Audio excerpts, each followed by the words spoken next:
A story. A story is easy. It has a beginning, a middle, an end. The beginning is the easiest part.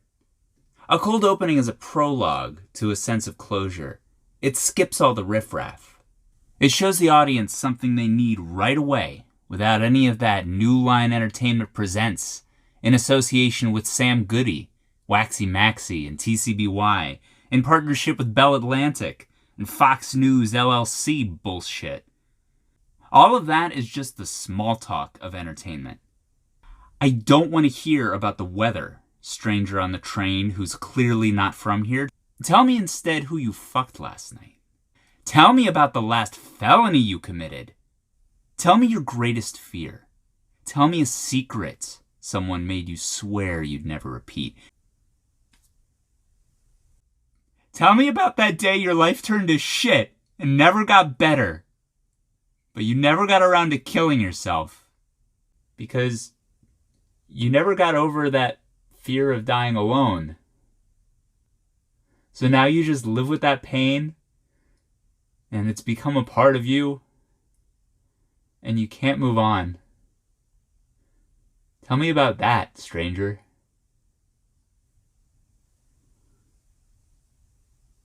I don't have time for small talk. And I don't have time for soft openings. But I also have nothing but time.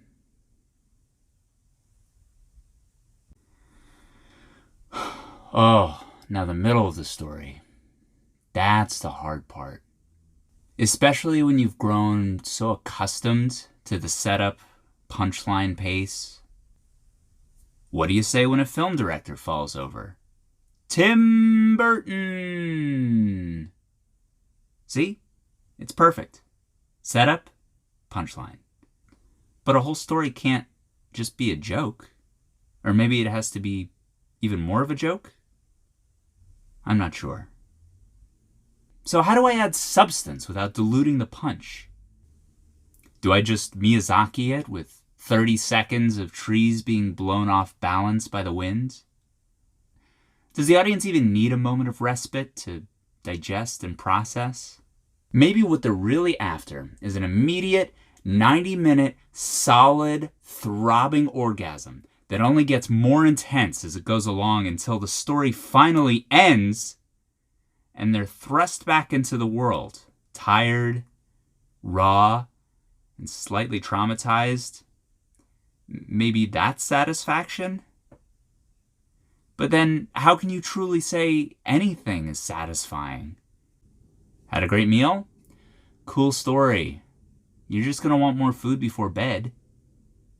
Won a prestigious award for your accomplishments? Awesome! Why don't you retire now that you're all satisfied? The only true satisfaction is dying with a smile on your face. No fear, no wants, and no needs. And even then, you only get to feel it for a moment. So, if I already know that the story's going to be dissatisfying, does that give me freedom to do whatever? Can I call this a story? Even if I started writing this with a clear idea of how it's going to end, spoiler alert, I didn't, then all I'd have at that point was a beginning and an end. I wouldn't automatically know what happens in the middle. Scene 1, little girl sees a magic show. Scene 2, it's 30 years later. She lives under a bridge. She's forced to eat her pet rabbit. What the fuck happened in the middle? Did she become a magician? Was the rabbit part of the act? What am I supposed to feel?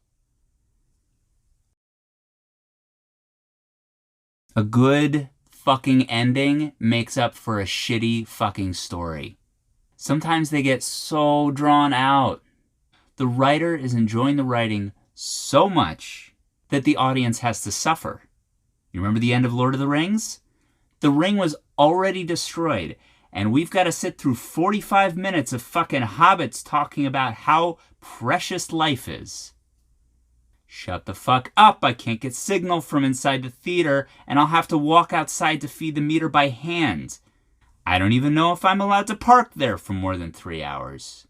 Plus, I'm 10 years old. I didn't drive to this theater. What the fuck is going on here? If it's all the same to you, I would strongly prefer to just 86 the denouement and end abruptly.